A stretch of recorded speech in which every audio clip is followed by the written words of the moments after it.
వీడియోని పూర్తిగా చూడడానికి ట్రై చేయండి.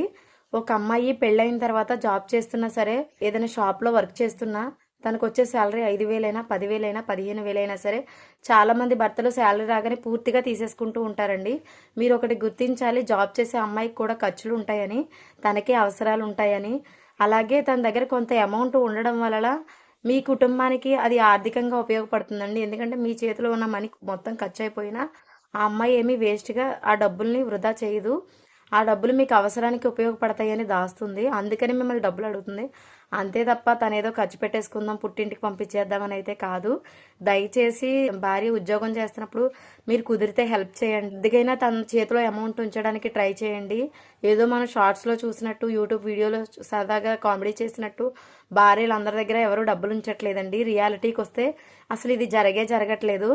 వాళ్ళని గుర్తించండి. వాళ్ళని జాబ్ మానేయమని చెప్పొద్దు డబ్బులు అడిగినంత